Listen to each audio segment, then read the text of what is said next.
à Marie. L'ange ne dit pas à Marie que tu es enceinte de 6 mois. Non, non, non. Et Marie n'était pas enceinte le 6e mois du calendrier juif ou notre calendrier là. Non. Mais par rapport aux 5 mois que Élisabeth a pris pour se cacher, la Bible ajoute 1 mois pour dire lorsqu'elle avait déjà 6 mois, Élisabeth, c'est quand elle avait 6 mois que l'ange dit à Marie que tu seras enceinte. Non, elle n'était pas enceinte. Je vous demande. Elle est venue annoncer que dans les prochains jours, Le contraire. Alors, elle dit qu'elle était enceinte. Maintenant, on va lire les paroles de l'ange.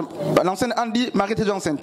Maintenant, lisez-moi les paroles de l'ange avec Marie. À partir du verset 28, l'ange entra chez elle et dit: Je te salue, toi à qui une grâce a été faite, le Seigneur est avec toi. Troublée par cette parole, Marie se demandait ce que pouvait signifier une telle salutation. L'ange lui dit: Ne crains point, Marie, car tu as trouvé grâce devant Dieu. Et voici, tu deviendras enceinte. Amen, on s'arrête là. Futur, simple.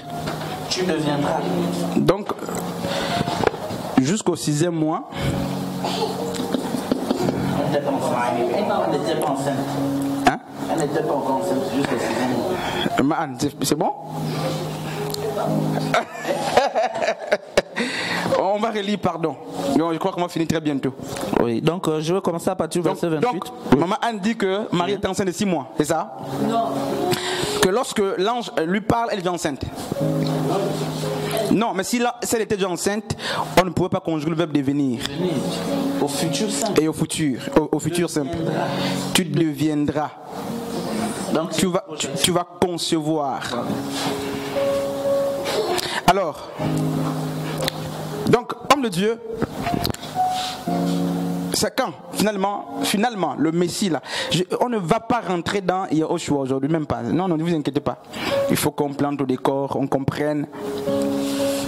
Et il y a une question que je disais que je pose aux anciens. Donc, l'homme est créé pour dominer. C'est ce qu'on a dit. Et Dieu a donné à l'homme l'homme était quoi? Herbivore. Donc il mangeait l'herbe. Ou végétarien si vous voulez. C'est même mieux. Il se nourrissait des végétaux. Et regardez que l'homme ne se nourrissait pas des animaux avant l'iniquité. Et les animaux ne mangeaient pas les autres. Ils n'étaient pas carnivores, ils se nourrissaient comme l'homme, de l'herbe aussi, des fruits, tout ça. L'homme mangeait, il était frugivore si vous voulez, il mangeait les fruits, tout ça, les plantes. Et les animaux aussi se rabattaient vers l'herbe, tout ça. Donc c'était herbivore. Donc, c'est dans Genèse chapitre 9, à partir du verset 1 à 7, que l'alliance change, l'homme mange l'homme. L'homme mange maintenant le sang, la chair, le péché. C'est là que l'occultisme justement est né. Ma'an. C'est là, depuis ce jour-là. Après le déluge, c'est là qu'on a commencé à trouver aisé de manger la chair. Parce que l'homme à la base ne veut pas manger la chair. Et, homme de Dieu, il a péché, Dieu le chasse du jardin. Dunamis est tombé. Le pouvoir, il a abandonné le pouvoir. Et dans Luc 4, dans Matthieu 4, on a Satan qui vient maintenant proposer à l'homme un autre pouvoir. L'homme qui a été créé pour dominer, on lui dit: si tu t'agenouilles ici, si tu m'adores, je ferai de toi quelqu'un qui va dominer. Homme de Dieu. Créé pour influencer, maintenant il a été influencé. C'est comme l'église qui devrait influencer. Mais elle est influencée. Parce que Dunamis est perdu. Le pouvoir est tombé. On a perdu le pouvoir. Satan ne propose pas, n'est-ce pas, mais le pouvoir qui venait de lui-même. Il a appris là chez Adam. Adam, parce que Paul dit que nous sommes esclaves de celui à qui nous obéissons. Donc Adam était devenu esclave de Satan pour l'avoir obéi. Et donc Satan a récupéré Dunamis, le pouvoir. Et parce que Dieu a remarqué, l'Élohim a remarqué que le premier Adam avait perdu la mission, qu'il va envoyer un ange couvrir justement Marie, pour que le second Adam vienne réparer ou continuer la mission que n'a pas pu atteindre, ou que le premier Adam n'a pas pu accomplir. Le premier Adam a chuté. Et toutes les propositions que Satan a faites à Adam, il les a aussi faites, mais qui a au choix dans le désert, dans Luc chapitre 4, vous verrez ça. Et donc il propose au second Adam les mêmes choses. Si tu te prosternes devant moi, tu verras clair, tu seras sage, tu vas dominer. Et Adam avait chuté, mais le second, n'est-ce pas, le second n'a aucunement failli. Et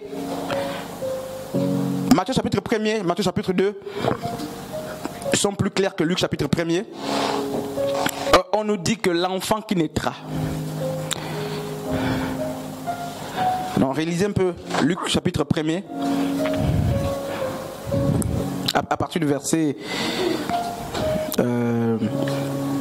26, 27, là-bas.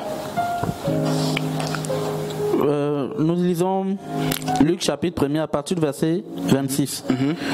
Au 6e mois, l'ange Gabriel fut envoyé par Dieu dans une ville de Galilée appelée Nazareth, auprès d'une vierge fiancée à un homme de la maison de David nommé Joseph. Le nom de la vierge était Marie. L'ange entra chez elle et dit: Je te salue, toi à qui une grâce a été faite. Le Seigneur est avec toi. Troublée par cette parole, Marie se demandait ce que pouvait signifier une telle salutation. L'ange lui dit: Ne crains point, Marie, car tu as trouvé grâce devant Dieu. Et voici, tu deviendras enceinte, et tu enfanteras un fils, et tu lui donneras le nom de Yeshua.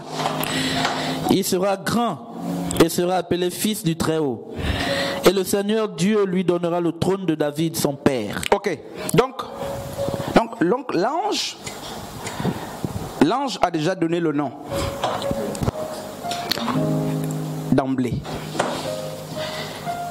L'ange ne parlait pas le téké, le bamba ce jour-là, parce que, sauf si Dieu nous donne l'interprétation de langue, mais Dieu se révèle à nous dans nos langues. Et cette fois-ci, c'est un nom théophore, justement, yaviste, qui va être donné au second Adam, parce que 1 Corinthiens 15, 45 le dit clair, au second Adam. Et dans ce nom, les fonctions, n'est-ce pas, ou le rôle de celui qui le portait, la destinée avait déjà été tracée dans ce nom. C'est comme si je prenais un comprimé avec le principe actif. Je le donne pour que ça guérisse, justement, les gens s'assoignent. Et aujourd'hui, justement, nous sommes arrivés au niveau où les gens n'est-ce pas, prennent ce comprimé ou ce médicament, ils enlèvent le principe actif. Un homme de Dieu. Ils enlèvent l'essence.